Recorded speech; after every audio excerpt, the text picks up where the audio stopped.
I heard something in the woods last Friday. I want to get introductions out of the way. My name is Kelsey, and for privacy purposes, I will not be putting my last name on this document. My first reaction to what had been happening to me was to get a video camera out and document everything. After closer consideration, I decided to write everything down and leave out the video. Anyway, last Friday, I heard something in the woods, and I have been terrorized ever since. Last Friday, I was stuck at home because my car broke down on my way home from work. At first, I saw this as a blessing because I could work from home, but now I know it was a curse. I live in a small house on the edge of town. Honestly, it would take me 20 minutes to walk to the closest store. I wouldn't have to though, because I could jump on a four-wheeler and be there much faster. My dog, Bacon, couldn't have been happier when he figured out I wasn't leaving for the day. After washing the dishes, I settled on the couch with Bacon to do a couple of things for work. I had no intention of working the whole day, it was beautiful outside. Around noon I finished what I needed to do and took Bacon outside. My property is beautiful for the most part. I keep my whole yard fenced in. Beyond the fence, nature does whatever it wants. Inside the fence, I keep my yard in order. As I watched Bacon run around the yard, I opened a can of spritz and relaxed on the porch. It wasn't until Bacon began barking that I noticed something was off. At first, it didn't bother me, but it was quiet outside, and once Bacon broke the silence, I noticed there were no birds. I looked down at my can of soda. Usually, if I left it out too long, there would be at least one fly trying to get at it. However, there were no insects. As I made my way to Bacon, I watched the woods. Usually, I would call his name, but something in my mind was preventing me from speaking. I took him gently in my arms and made my way back to the house. That is when I heard it the first time. Something barked at me as I turned my back. The bark didn't sound normal. It sounded like a twisted version of Bacon's bark. My body tensed when I heard the sound. I practically ran to my house. That afternoon I went inside, assuming it was an animal, likely a fox. That night Bacon and I stayed inside. I set up puppy pads for him. There was no way I would let him back outside. Around 5 o'clock, we began to hear the barking again. It is hard for me to describe. The animal sounded like someone had recorded Bacon barking and adjusted the audio to sound more high-pitched. At that point, I decided to look up what sound a fox makes. After a couple of videos, I deduced that this animal was not a fox. It couldn't have been a coyote or a wolf either. I checked. During the barking, Bacon didn't move an inch. Without any more hesitation, I decided to call animal control, and they told me they could come out on Monday. How ridiculous is that? I should have lied and told them it was a bear or something in hindsight. I told Bacon that help wasn't coming. I was not going to have the police show up for an animal. This was the wrong call at the moment. Bacon never made a sound. I went upstairs, packed a bag, and grabbed my helmet and the keys to my four-wheeler. I also grabbed Bacon's helmet. I was not leaving him here by himself for the night. As I reached for the doorknob, I heard the barking again. My heart was skipping beats. Instead of walking out right away, I put on Bacon's helmet and turned around to go out the side door. Once I reached the door, I put my helmet on and ran. When my boots hit the grass, it felt like something was wrong. The atmosphere felt heavy, my whole body was tense. Bacon whimpered from my arm. I tried to reassure him as I moved across the field. Once I reached the four-wheeler, I put the key in and started it immediately. When the headlights came on, my hands tensed. I had Bacon in front of me, and I could hear him whimper again. I watched as the lights hit the beast. It stood on its hind legs. Its eyes looked right at me. The small white dots cut through the darkness.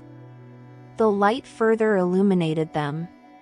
Its body was covered in thin strands of hair, and its ears were long. They came to a sharp point above its head. When it snarled, I could see its teeth. The beast had long arms that came down to the grass. Underneath its arms, there were two smaller arms. Unlike the long arms that came down to oversized paws, the smaller components looked like human hands. The beast was massive, and the creature's look had me paralyzed with fear. As it walked toward me, its head twisted side to side. Eventually, the beast turned its head upside down completely. It copied Bacon's bark again once it was done. I screamed. I screamed harder than I ever had before. That's when the creature produced my scream as it ran towards me. The scream was near perfect. I drove as fast as I could. Bacon didn't move an inch. As we drove towards my front gate, I braced myself and drove through it. The sound of the wood breaking made me yip, and the beast copied my sound. It yipped at me repeatedly as if it was taunting me. I could feel the ground moving as the creature ran. This thing was massive. As I reached the road at the end of my dirt path, the beast stopped running. It was now Tuesday. After we got away, I went to the police. I was a crying mess. The police told me they would send someone out. I went to stay at a motel. My nightmares have been horrible. The police said to me on Monday there were signs of a bear on my property, but they couldn't find the animal in the woods. Bacon is okay, he still hasn't barked, and I don't blame him. I will not be returning home until I have concrete answers. Just thinking about going back makes me nervous. Something went wrong with my heart transplant. I've always had a weak heart. Not just physically, I've always been afraid of my own shadow. It was unsurprising when the doctors told me my heart murmur wasn't just a heart murmur. A year of tests. A year of therapy, constant trips to the hospital, and I was finally told that it had all been for nothing. My poor weak heart wouldn't last till Christmas. It's a strange thing being told that you're dying. I didn't come to terms with it at first. I drank and I spent my money. I did reckless, stupid things because I was so damn scared. Then I got the news that a young woman called Laura had been declared brain dead and that I, the lucky chosen one, would be getting a brand new heart a week later. I drove to the hospital slowly, carefully, and readied myself for the ordeal that was to come. As I was laying in bed on the last night, the thought of Laura swirled around in my head and it wouldn't leave me alone. It was like her name was in flashing lights every time I closed my eyes.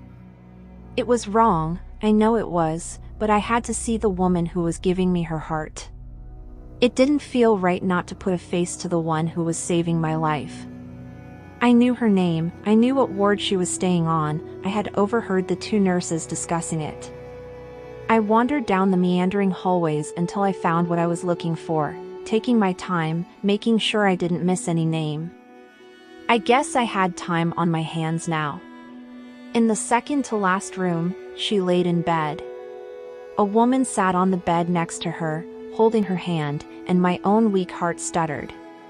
"Excuse me." I had no idea what to say to her. "I'm Jenna. I'm the person. I'm having surgery tomorrow and..." What I assumed was Laura's mother stood up, and I could tell from the look in her eye that she knew who I was. "Thank you for visiting. I know it's strange, but a part of her is going to be living on in you. I wanted to meet you." I stood there, helpless and lost for words. Laura's mother beckoned me over. "Please," she said. "Don't feel uncomfortable." It's what she would have wanted. I sat on the chair next to Laura. "How did she..." I broke off. It was too awful to ask. Laura's mother gave me a thin smile. She was a care worker. Looked after battered wives, abused women. Last month she met a guy and... well... I suppose years of training can't help you when you're in love. She ignored the warning signs. And he killed her. She dedicated her life to those who needed her. Laura's mother looked down. I don't know why I did it, but I reached over and held Laura's hand. I squeezed it. I'm so sorry. I had a boyfriend once who. He was like that too. Someone like Laura convinced me to leave. Laura's mother gave me another half smile. I could see the tears in her eyes. Then Laura squeezed my hand. Tightly. She gripped me so hard that her fingernails dug into my skin.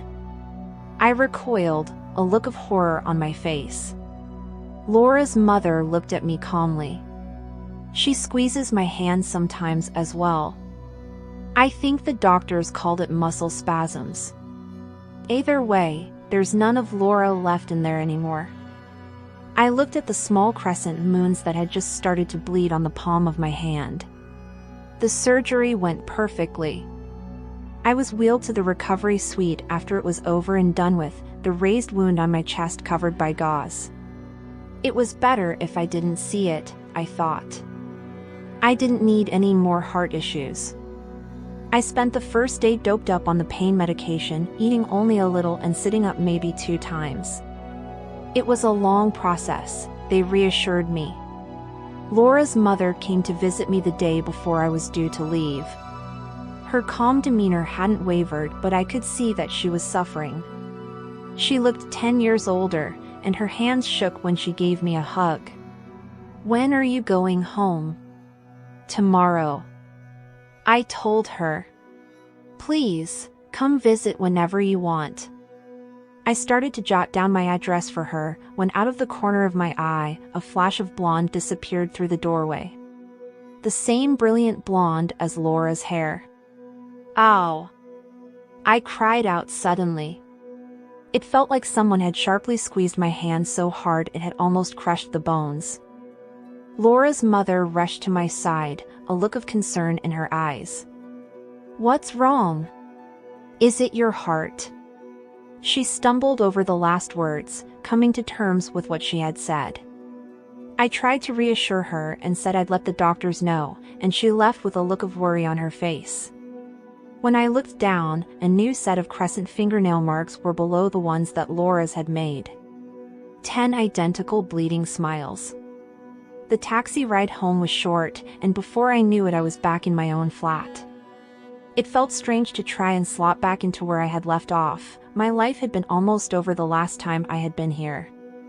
I looked over the mess and the cardboard boxes, the remnants of one night where I had tearfully tried to pack and store my belongings so my parents wouldn't have to do it when I died. Laura's heart beat so strongly it felt like it would come out of my chest. It did this all the time, and I realized this was what a healthy heart must feel like.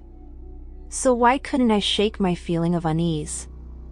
That night, I had a dream. Laura was in her hospital bed, but her mother was gone. I could hear my heart, Laura's heart, beating in my eardrums so loudly it was painful. I tried to cover them, but my hands were pinned to my sides. Some unexplainable force was moving me towards the motionless figure of Laura on the bed. Her lips were blue and the window had come open, whipping her blonde hair around her face. I was almost on top of her when her eyes flew open. They were milky white, the eyes of someone dead. Get out! She rasped, her voice guttural. I could hear the heartbeat faster and faster, drumming until I thought I couldn't take it anymore. Then I woke up. The sound had been real. Laura's heart was so loud it felt like it would rupture my eardrums, and I screamed in agony, trying to cover my ears. It was useless. It was coming from some deep place inside me. I could feel it reverberating around the hollows of my chest. I stumbled out of bed, gasping for air, and tried to find my phone. I needed to call someone, anyone, an ambulance or my mom. Anyone that would pick up. Get out. It was a faint whisper over the hammering thumps of Laura's heart, a low guttural voice that sounded like it had been made by an animal, and I crawled to the door, down the hallway, choking on my screams for help. My neighbor opened the door, his eyes as wide as saucers at the sight of me on the floor clutching my chest. He drove me to hospital as I cried in the passenger seat of his car. After about 50 different checkups, the doctors told me that absolutely nothing was wrong with me. They told me my heart was regular, my blood pressure was normal, and that everything was going just swimmingly. I stood in the waiting area, wallowing in my shame and frustration. That heart didn't belong to me. My phone buzzed on the counter, an unknown number. Great. That was all I needed, more unexplained, scary things like a stranger on the end of the phone. My voice sounded small on the line. Hello? Good morning, this is the Thames Valley Police. We've called to report an incident that occurred in your flat at around 1. I felt a wave of embarrassment. I'm so sorry, I recently had surgery and I wasn't feeling well. I had to have my neighbor drive me to the hospital and I think I panicked a little in the hallway before I left. There was a small silence on the other end of the phone. I'm afraid this is something you might want to be sitting down for. I felt Laura's heartbeats, strong and calm. There was an incident of forced entry by Mr. Samuel Matthews. According to our police records, he's your ex-partner, and you filed a restraining order against him in September 2017. My blood ran cold. I did. He's in police custody. We found an automatic weapon on him and we believe he had the intent to harm you. We have an officer currently stationed at your flat who can fill you in depending on how long your hospital stay will be. I thanked him and hung up the phone. For a moment, I leant against the wall, the horror slowly spreading over me. If I had been in my flat 10 minutes later, he would have found me. Laura's heartbeats filled my ears again, but now they were gentle, calming. Her mother said she dedicated every part of her to helping those who needed it.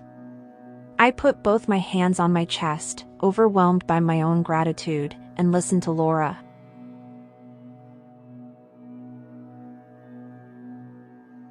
But if I lay down and I play dead and I stay dead, maybe you'll get sick of being the monster out of my head, under my bed. Think you're something